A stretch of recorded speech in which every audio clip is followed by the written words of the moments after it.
This is the Average Joe Strongman Show.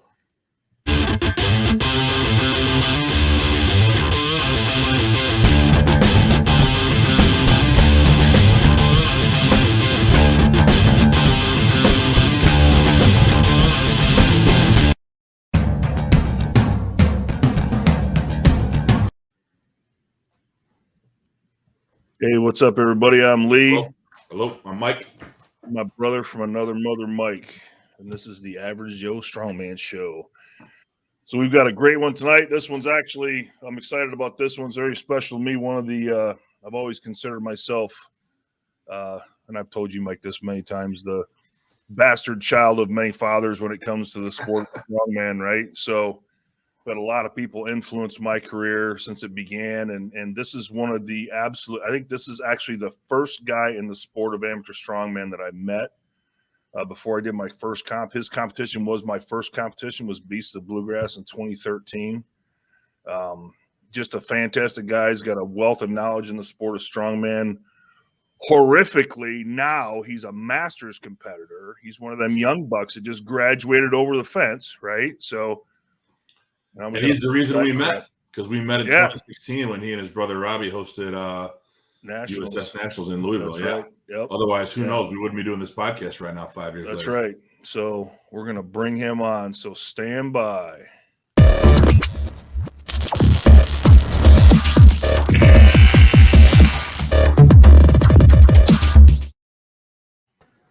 And there he is. Hey. The man, the myth, the legend, Davey McCann. How's it going? Well, good. How are you? Good. Yeah, I was mentioning the our beginnings there. Yours was the first show that I did back in 2013, the Beast of the Bluegrass. Yeah. And now look how the tables have turned. Now you've graduated over into the master's class, which just horrifies me. I am so glad I'm in 50 plus now, so I don't have to compete against you and your brother Robbie. So congratulations on that. I'm excited for my rookie year. Yeah. Rookie year. He's rookie year in the master's class. Well, now we know how Lee got into strongman. Oh, trust me, it was all rookie. I had nothing, no experience. I think I talked to Davey twice before the day I competed. Him and Robbie, his brother, were the only two guys I knew when I walked in the door. When you used to hold that show, where was that, or Davey? It was in Lawrenceburg at Eagle Lake. Yeah, Eagle Lake, right? Walked in the door.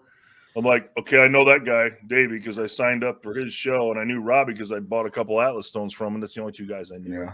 Was Lance? Wasn't it Lance there? Lance Dawes? Yeah, Lance was there. It was actually Mark Barrett. Yeah, Mike Barrett, Lance, Vaccio, and me were the four guys in Heavyweight Masters. Yeah, that was a great show. Good group. Yep. That was absolutely crazy. That was the one that sunk it for me. Basically put me in love with the sport, was how those guys carried me through all 5 events and just had the most fun I've ever had in my life. I'll never forget that one. So it was a lot of fun. So we're not here to talk about me. We're here to talk about you. So let's talk about you've been in strongman forever. You and your brother Robbie. So what got you interested in strongman initially? We both played, college football for Georgetown College, and part of playing football there, we had a strength and conditioning coach. His name was Dave. Dave Campbell. Dave Campbell was an old school strongman, and part of our strength and conditioning was strongman events. And cool. No kidding. We got there in 2000, and we were fortunate to play for 3 national championships and win a couple of those, and go on to play a ton of football. And with the blast, it was just part of it was like this, something that we had different in weightlifting that was just, there's the regular lifting that you get, strength and conditioning, but then we had the strongman element that Coach Campbell brought to us. And it just, I don't know if it invigorated us or just brought out the animals in us, but we were big, strong, and mean. So you pick up stones. We didn't have tacky, we didn't have all the things, rebands and all the other support things that you have now. We were just 20-somethings feeling raw dogging it. Yeah, just picking up stones, running around. We didn't have the opportunity to technique. Now, Coach Campbell did go through a couple ways on how to do things, but for the most part, we were just going here you go, guys. who can move it, who's the strongest, you know. And so we had internal competitions. So that started in 2000 to 2004. And then in 2002 was the year that we were like, we need to invest in some strongman stuff. And so me and Robbie and Coach Campbell and a former coach, Mullins, we all drove in a van to Brian Neese's house and outside of Indianapolis. I think it was Brownsburg, Indianapolis, or outside of Indiana. Anyway, Brian Neese had a company called Mastiff Equipment, and him and his wife were making Atlas stones. They had logs. We got an axle. We got 2 stones. The 2 stones we still have, a 250 stone and a 185 stone. And then we got an 8. We still have the stones. We don't have any of the metal, but we had an 8-inch log because back then there was no talk about 12-inch logs. Right. So we had an 8-inch log. We had a pair of farmer's handles and an axle. About $800, and we got all that stuff. And like kids in a candy store, we were working out. Brought it back to our dorm, and we were just, you know, doing strongman all the time. That's awesome. That's really cool. Now, where do you train out? Do you train out of a gym now, David? I'm stationed inside a Fit for Life gym in Frankfort, Kentucky. Okay. And so we've got 26,000 square feet and tons of room to run around and do strongman. I've hosted a couple shows there now. At first, I wasn't going to do that, but with COVID and a lot of venues and restrictions, you can't afford. Like Rupp Arena, it was a 15% capacity this past year, and I'm telling you, you drop $5,000-$6,000, and I can only allow 15% into that room. I can't afford it, you know. So not having that overhead and going to the gym. Of course, during that shutdown, we were shut down for 2.5 months. We were able to create lanes. There's 3 lanes that go from 0 to 80 feet. Nice. So we can do any type of moving events. We could do multiple lanes at a time for a show. When I did Beast there, we had 3 lanes going. So it was a little tight. I won't lie, but it was definitely doable, and it worked out pretty good. That's awesome. So I've been down to your gym a few times. Talk about the community of people you got there. I mean, you got a pretty sizable group of strongmen and strongwomen in your place. I mean, talk about the community there. I mean, I think the last time I was down there and came down to one of your weekend sessions, I mean, there was probably 25 people in there. I mean, you have that much every weekend, or how does that work? We probably alternate Saturdays and Sundays. So I do Saturdays 11. On the weekends, I don't have my kids. And then on the weekends, I do have my kids. I do Sunday at 5 when they go back to their mom. So give or take, 20, 25 is pretty common. On the slow end, we probably get 12 to 15.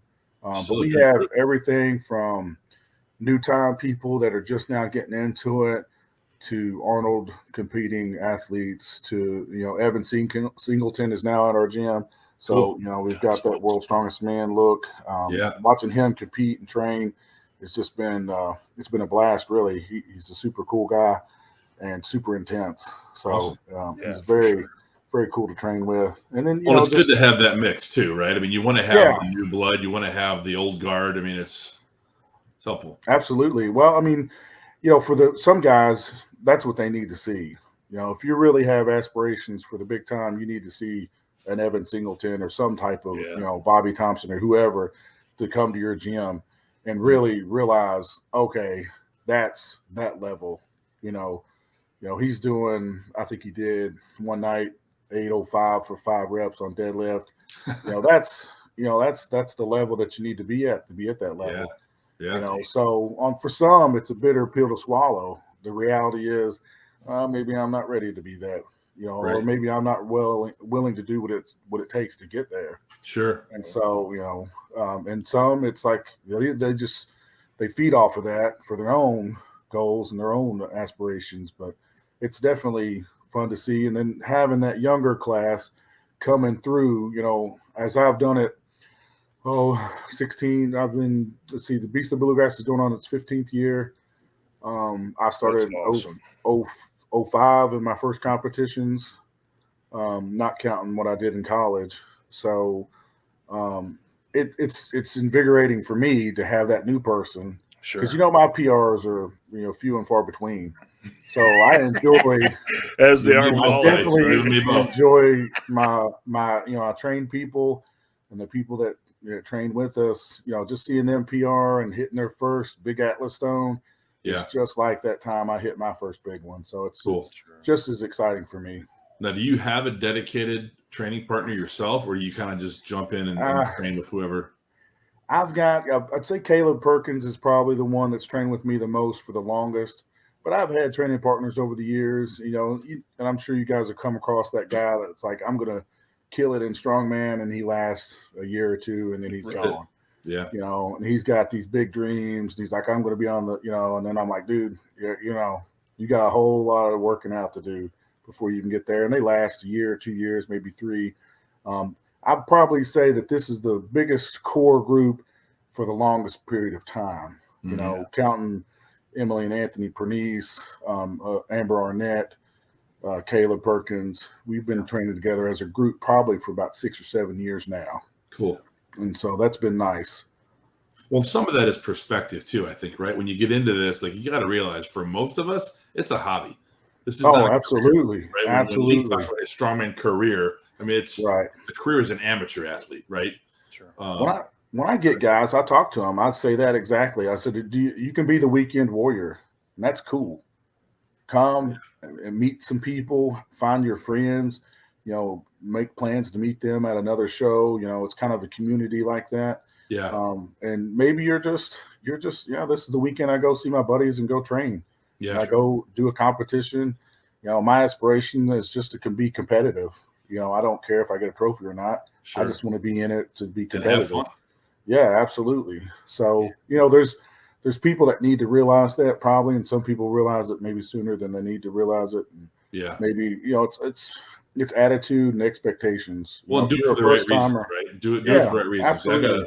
I got a couple of guys that started training with my crew, and first time I was talking to them about it, I want to get my pro card, maybe qualify for World's Strongest Man. I'm like, how about we deadlift 500 pounds first, right? Yeah, absolutely. How about we press a 300-pound log first? Then we can talk about the other stuff.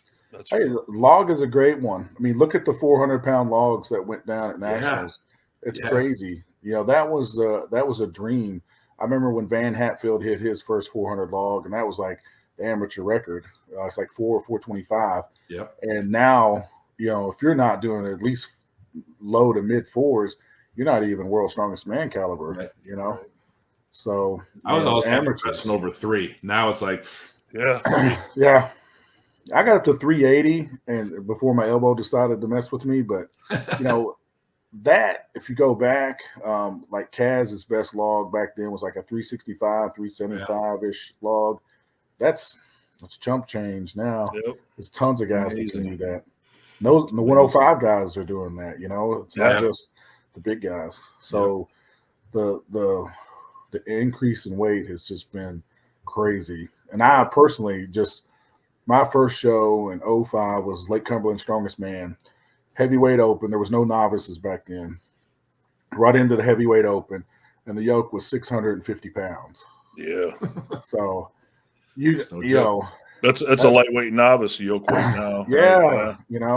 You couldn't see a heavyweight open class with anything probably less than 750, 800. Yeah, right. For sure. And that's and that was 650, and I thought it was so heavy.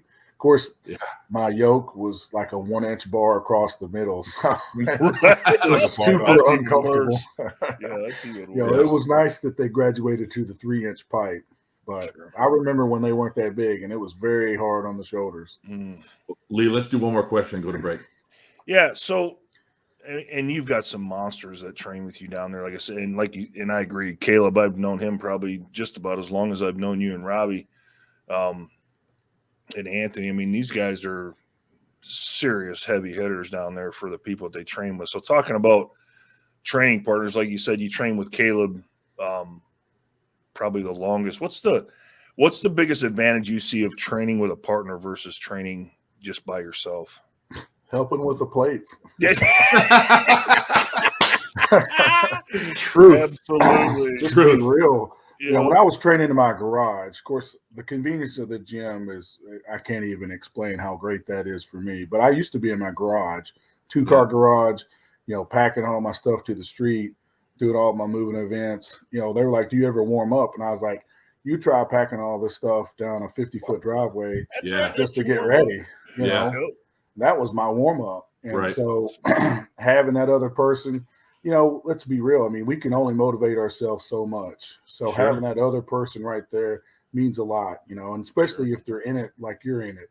That's another thing. Surround yourself with people with similar mindset. Yep. And you're going to get that push that you need to get pushed. And so I think as a coach, having that mentality of always being open to being coached, right? Having an extra set of eyes on you to say, hey, I saw you did this or you did that, right? That's probably the biggest thing at our gym. You got, Pernice is a great deadlifter, and you've got people that are great pressers, you've got people that are great at moving events. So if we could all mold together, and we would probably create the greatest strongman. But I'm telling the bits and pieces that we all have together, and that's the help that you get having such a large group that I have. Sure, cool. And I think, and actually, good story about that too, and exactly right to your point, Dave. I was thinking back to when Jordan was competing, and like you said, everybody's got their specialties, right? And she was struggling with that 240 stone. You remember that? And I was like, I need to go see Davey, because he's going to get her over the top to where she can load that 240 stone. And we came down on a Saturday, and that's when you had everything over. It was right off the football field at the it was at the high school. At the high school, right? Yeah. So we went down there on a Saturday. I told Jordan, I says, I've gotten you as far as I can get you. Davey's going to have to take you the rest of the way. So we went down there on a Saturday, and before we left, she loaded that 240 stone. I was like, but Davey was able to give her just those tiny cues that I didn't know that was able to get her to get that stone over the bar. So that's fantastic. You hear so many different cues, like you said, and sometimes it clicks, and sometimes you hear the different one for the same movement or event, but it makes sense. The way that other person said it, or the analogy or whatever they use, just makes more sense, and it clicks.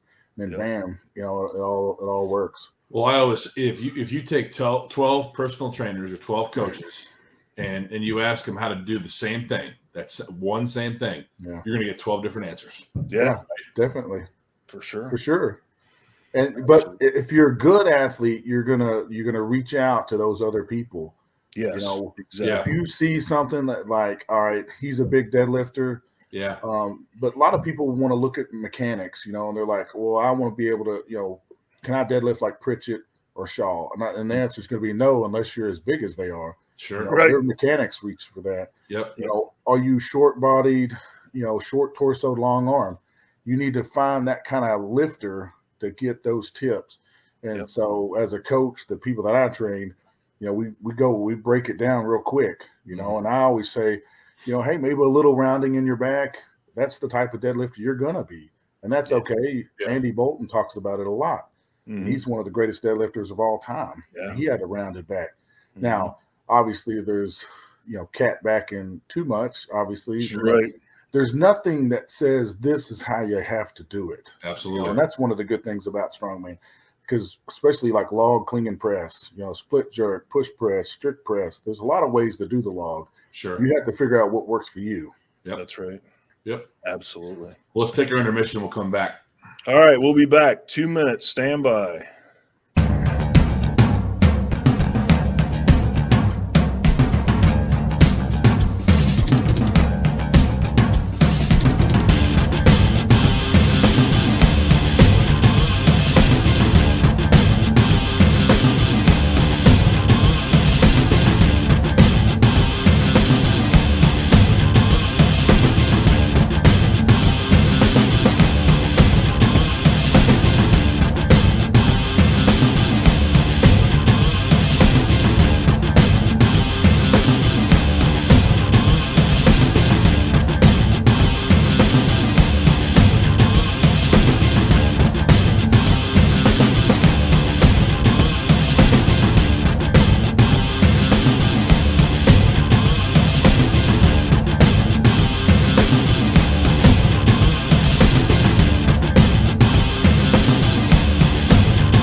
right, we're back. So I want to kind of pick up sort of where we left off the last question, last part of the conversation. But before we do, we're talking about stones. And I'm sure, Davey, like Lee and I both, you've had numerous people over the years say, oh, you do strongman, those big balls, right? Oh, yeah. A lot of people want to say tough man. Tough, yeah. Man. Yep. I was like, no, I don't like to get punched. So Yeah. I'd rather Let's talk about balls, though, Lee. Yeah, let's talk about balls. Oddly enough, you should mention that, Mike. Actually, coming up January 8th at River City Barbell is actually the next comp that I'm hosting. I'm resurrecting the 10 Stone series will be the final event at our January show. Actually, John Albrecht did this back. Mega balls, yes. That's I have the a name of Mega the comp, Balls River shirt. City Barbell Classic 4 Mega Balls. So I did the John first Albrecht one in did this back a Indianapolis couple years ago. Yeah, Huh? I did that Yeah. one. Oh, that's I right. got Yeah, you were there. I got 9 balls. I couldn't get the 10th I got 7 and puked out anyway. But You got to be in the Guinness Book yeah, of so World I've been Records wanting to do that for a while. That was 2015, I think. Yeah, That's that's right. was the year that was Mega Balls. It was at that Indiana Barbell gym that he had with the Miller guy. Force Barbell. Yeah, Forge. Yep. Yeah. Yep. Force. Yeah. So I talked to John a few weeks ago before I sanctioned it, and told him I was resurrecting the Mega Balls. So if anybody's interested in doing a 10 Stone series, you can do it at the River City Barbell Classic 4 on January 8th. So it's up on Iron Podium. Check it out. If you like balls, go see. If you like balls, come lift my balls. You're doing an extended time. You're doing like 75 seconds. Yeah, like 90 seconds total, right? So 75 or 90, Lee. Lee. Yeah, that's how he did it. I'm trying to follow the same rules, so it'll be a 90-second time limit. So you've got to load the first 5 stones in 60 seconds, then you can continue, but it's a 90-second total cap. So yeah, it should be fun. I might have to jump out. Yes. Got any master guys signed up? Oh no, well, there's one on the fence, and I think you've lived with him most of your life. So I was talking to him last week about it. So I would love. Oh, dude, you got to do that. Yeah, I would love to see that. The McCann brothers head-to-head in Masters. The battle. Oh, yeah. He'll make some lightweight comment. That's what those lightweight guys do. Like, oh, yeah, I don't weigh as much as you. Yep. Like he always does. Sure. Well, back to our regularly scheduled programming. We're talking about training partners. Have you ever worked with a coach, Davey? And if so, what was that experience like? I've had a couple coaches. Rob Kearney was a coach of mine for a while. And then I worked with Furman for a minute, and then I did some stuff that Bartos had. Bartos had some free programs on specifically deadlifting that I liked a lot. And then Furman had a lot of stuff. He had like template-based strongman 101 kind of thing going, and I've tried that as well. And then Kearney, I was with him for about a year when I went into OSG in 2018. Okay. So honestly, my deadlift was great. It got better with the stuff that I picked out of Bartos and Furman, and my press, like I said, I got up to 380, hoping to do 400 at some point, and then all the shows went to axles. OSG had an axle, the qualifier had an axle, and the 2 other shows that I did had axles, and so all of a sudden my training just kind of shifted and went to axle clean and press, and so. I'm not going to say that killed my elbow, but my elbow went downhill after that. It doesn't help for sure. Yeah. Well, the log is such a neutral press, and the clean isn't hard, but the axle, that continental part, just got my elbow all a mess. That's what gets most people. It holds them. It is. That's I blew my shoulder out with it. Yeah, it's axle. I don't know what it is. Or my bicep. Yeah.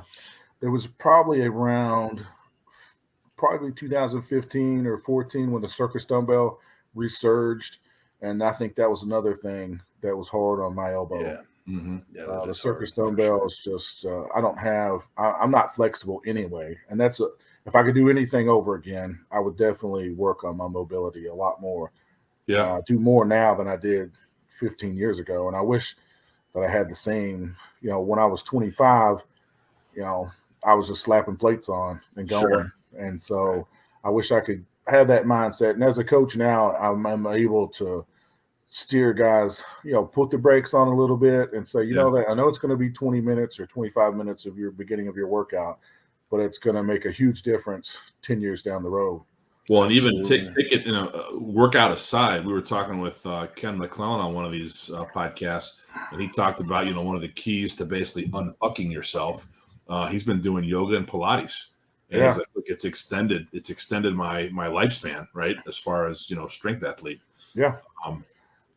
Well, I think part of that's the break from the weights, the break from the heavy weights. There was a time when I was like, I'm not that I PR'd every week, but I was trying to PR every week. And that mindset is such a detrimental one in the long run. It's fun when you flash and you hit the pan and you're hot, but in the reality, your body isn't acclimating to the weight or adjusting to the weight appropriately if you're just pounding it all the time. Yeah. No, I mean, I trained our group this past weekend. We did unbalanced farmer's walks, so not real heavy, like a 20-pound difference on each side. Just kept it light to keep the core engaged.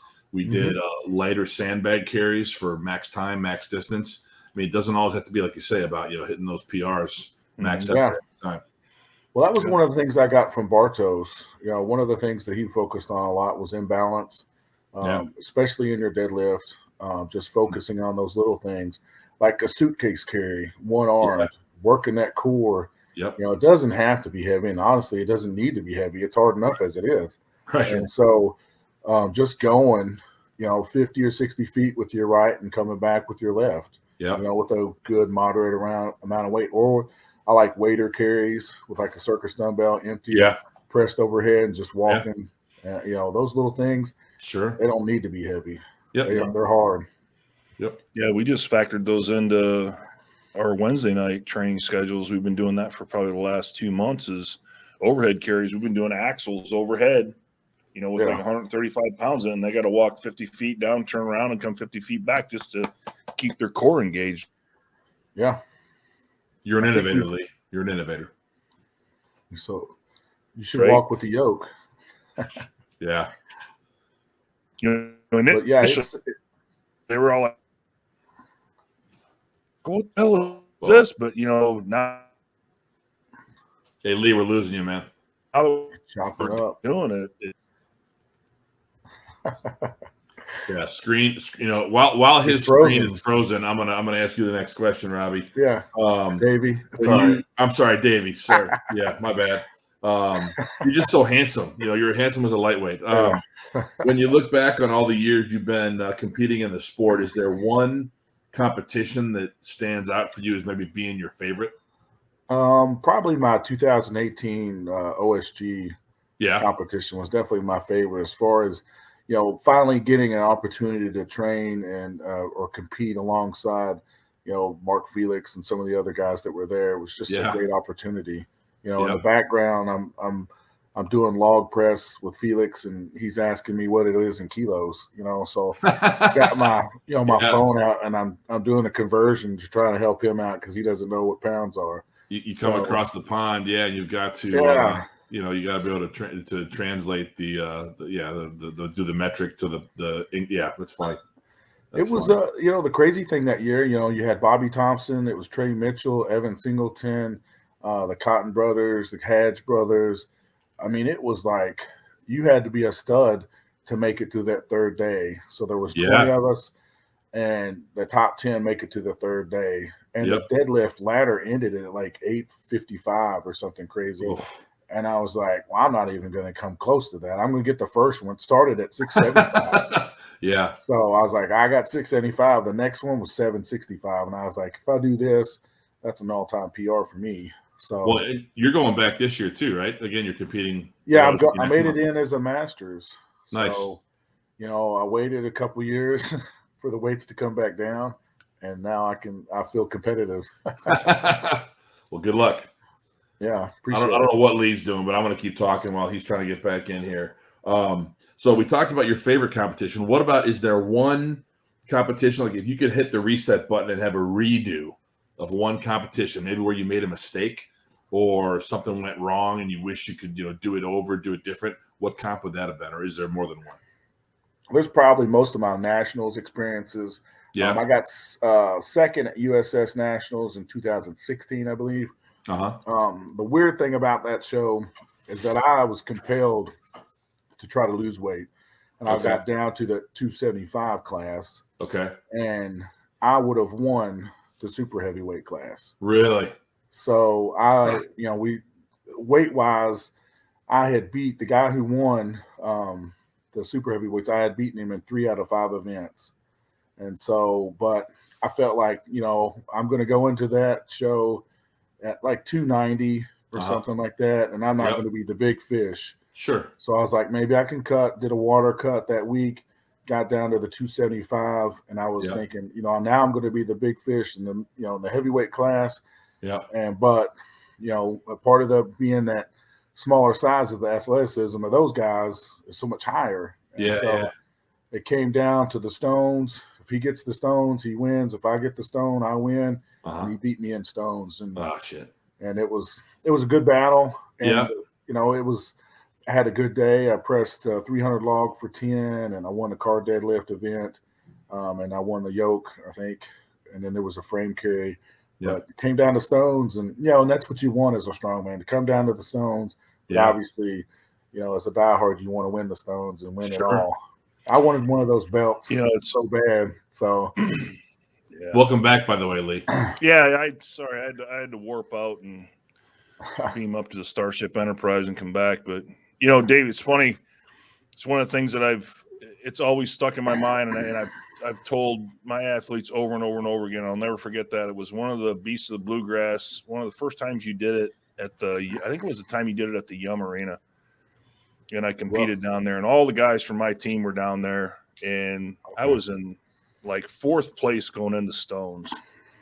And I ended up winning the stone event and putting me up into 2nd place. And I remember you coming up to me afterwards, and you said, I told you always want to be good at stones because you never know when you're going to need it at the end.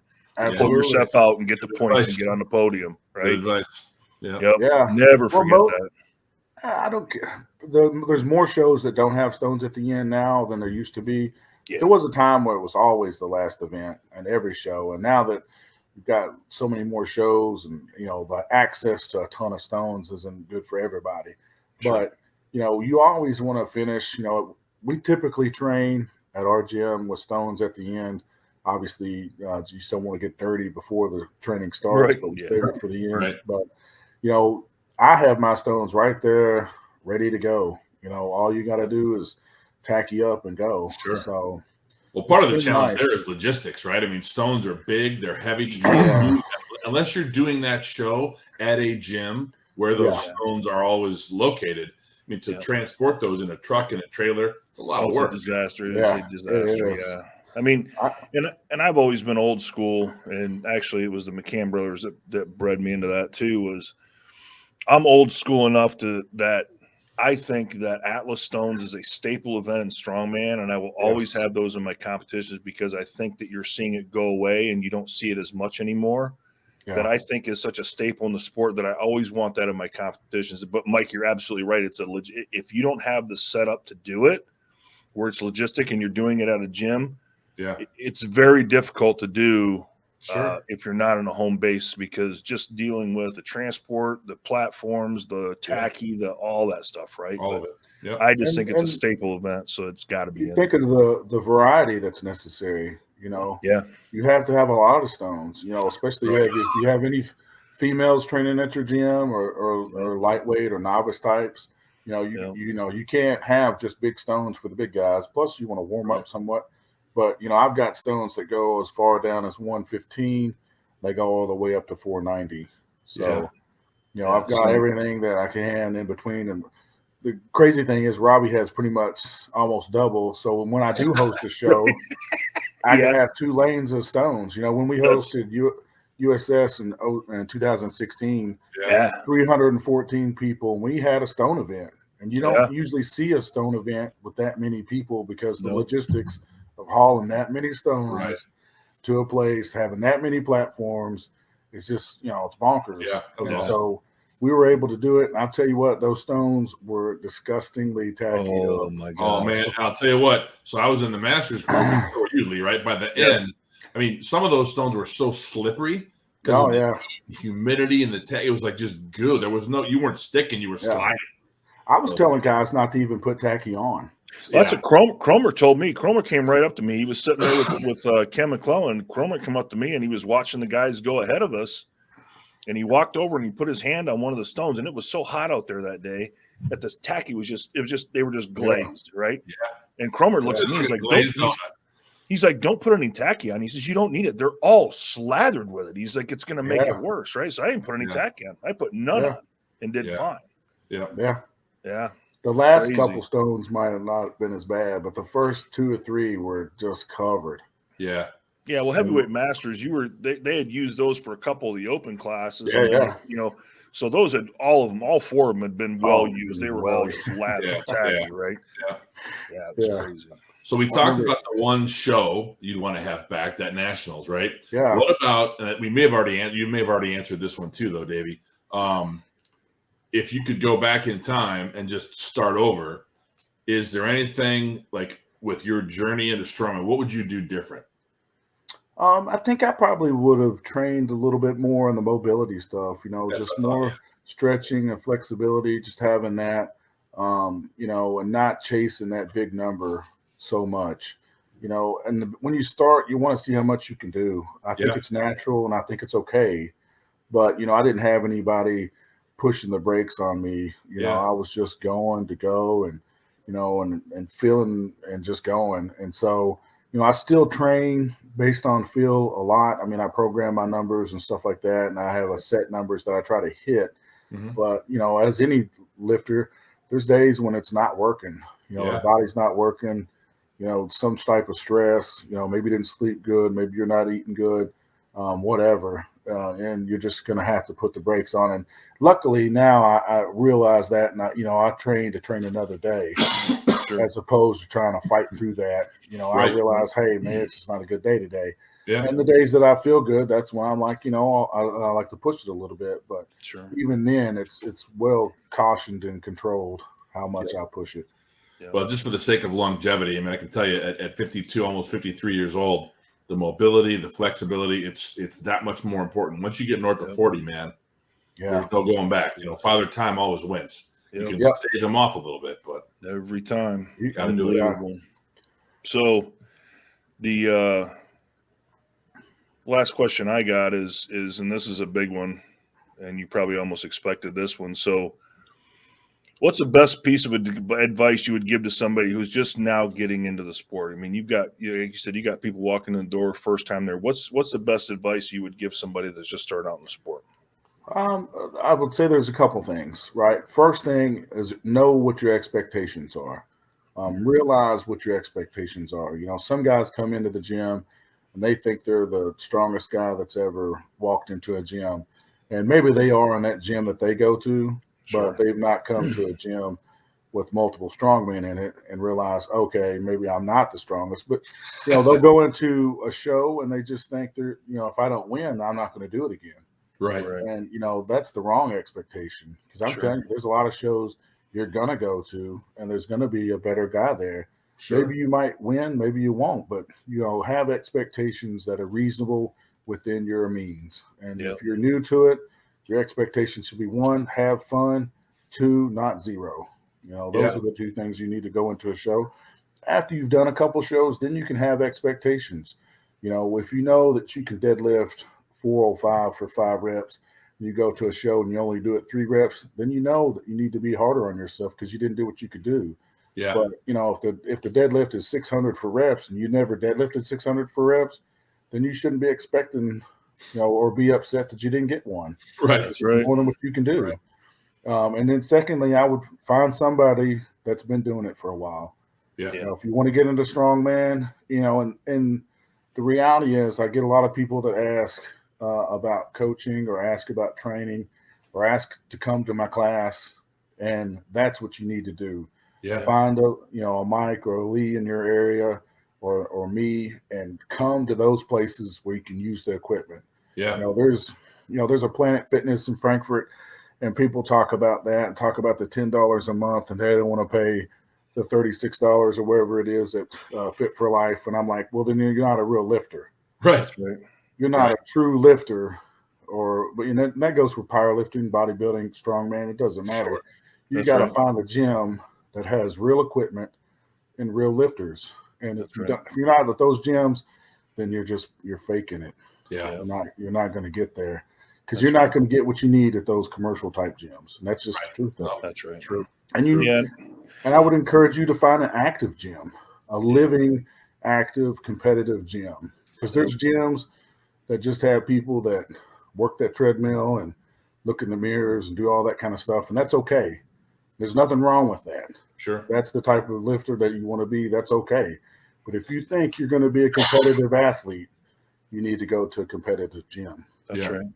No, there's a lot to be said for that because I 100% agree. And it's amazing how, and you'd mentioned before about it, if you're the strongest guy in your gym, you need to go to another gym, right? If you're gonna be competitive. Yeah. And I've seen that so many times. Like when I come down and train at your gym, Davey, or I've been up to Steve Schmidt's gym, is like when you train with monsters, it brings out the best in you right now.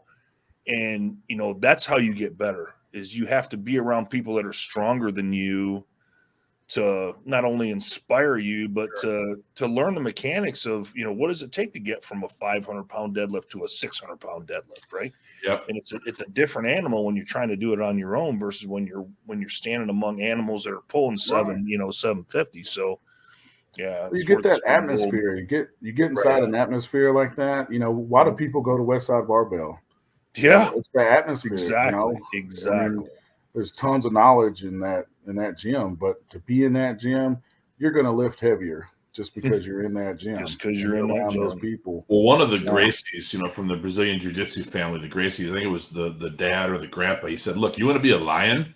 You got to train with lions. Yeah, right? You can't just train with the monkeys. You got to train with the lions. Yep. I've got a buddy that's a jiu-jitsu guy. He's married to a Nogueira, and she's from Brazil. And he just went to Brazil for 2 weeks to visit her family. And he got the role with, Brazilian jiu-jitsu guys that have been doing it since they could walk. Yeah. And I asked him, I was like, how was it comparatively speaking? He's like, these people have been doing jiu-jitsu for their entire life. Yeah, like since birth, right? I mean, I've been doing it for like a couple last 5 years. Yeah. And I was like, man, that's awesome. I said, I thought that was tough. Talking about flexibility, Davey, and you'd mentioned that in mobility, right? That's something that I thought was interesting and that I'm starting to pursue and get interested in is one of the owners at River City Barbell, Jim Phillips, trains jiu-jitsu. And he was telling me that if you want to work on mobility, and it's strictly the reason he does it, is just to help his flexibility and mobility as he trains jiu-jitsu. He's like, you get out there on the mat and you get rolling around. He says your flexibility gets better because you have to allow that muscle movement. And Jim's no small dude, man. He's your size, Davey, and he gets out there and rolls with these guys.